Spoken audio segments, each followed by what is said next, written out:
மாண்புமிகு தமிழ்நாடு முதலமைச்சர் அவர்களுக்கு வணக்கத்தை தெரிவித்துக் கொள்கின்றேன்.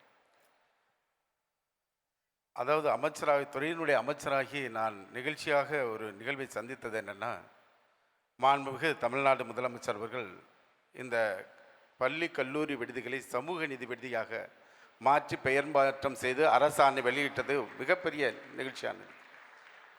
இப்படி நான் ஒரு விடுதிக்கு, கல்லூரி மாணவர் விடுதிக்கு ஆய்வுக்காக சென்றுவிட்டு திரும்புகின்ற பொழுது ஒரு மாணவன் என்னிடத்திலே நிறுத்தி நில்லுங்கள் என்று சொன்னார். என்ன என்று கேட்டேன். நான் சொல்வதை முதலமைச்சருக்கு நன்றி சொல்லுங்கள் என்று சொன்னார். என்ன விவரம் என்று கேட்டேன். அவர் சொன்னார், நான் டிஎன்டி மாணவர் விடுதியில் படித்து வருகிறேன். என்னை மற்ற விடுதிகளுக்கு செல்கின்ற பொழுது, பிசி மற்றும் அதேபோல் ஆதி திராவிட விடுதிகளுக்கு செல்கின்ற பொழுது நண்பர்களிடத்திலே எங்களுக்கிடத்திலே எந்த வேறுபாடும் கிடையாது.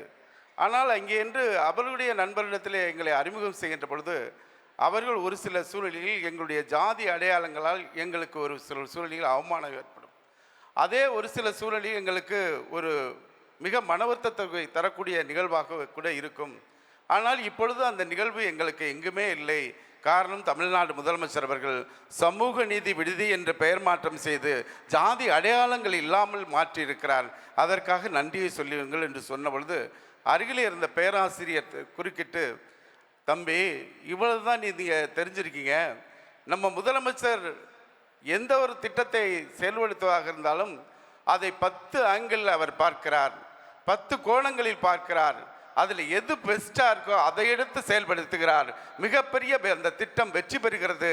அது மட்டுமல்ல, வாடிய பயிரை கண்டபோதெல்லாம் வாடினேன் என்று சொன்ன வள்ளலாரை போல ஒரு தாய் மாணவராக யாரும் பாதிக்கக்கூடாத வகையில் திட்டங்களை நிறைவேற்றி தந்த நம் தமிழ்நாடு முதலமைச்சர் தான் இந்த சமூக நீதி விடுதியை தந்திருக்கிறார். அது மட்டுமல்ல, தொடக்கத்தில் ஆதி காலத்தில் தமிழர்கள் தோன்றிய காலத்தில் ஜாதி கிடையாது.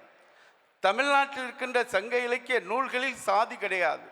ஆனால் இடையில் தான் சாதி வந்திருக்கிறது. அதனால் இந்த ஜாதி அடையாளங்களை களைவதற்காக நம் முதலமைச்சர் அவர்கள் இன்றைக்கு சமூக நீதி விடுதியை உருவாக்கி தந்திருக்கிறார் என்று சொல்லிவிட்டு அந்த இளைஞரிடத்திலே அந்த பேராசிரியர் சொல்கிறார், நாம் எல்லோரும் 69% இடஒதுக்கீடை பயன்படுத்தி வருகிறோம். கல்வியில் பொருளாதாரத்தில் உயர்ந்திருக்கிறோம். ஆனால் அந்த 69% இடஒதுக்கீடையும் பாதுகாக்கக்கூடிய தலைவர் யார் என்றால் மாண்புமிகு தமிழ்நாடு முதலமைச்சர் தான் என்று அந்த பேராசிரியர் அந்த இளைஞருக்கு சொல்லிவிட்டு சொல்கிறார். இந்த மாணவன் கேட்கிறார், எப்படி சொல்கிறீர்கள் என்று கேட்டபொழுது அந்த மாணவனுக்கு பேராசிரியர் சொல்கிறார், தமிழ்நாட்டில் சமூக நீதி என்பது வாசகம் அல்ல, தமிழ்நாட்டினுடைய உயிர்.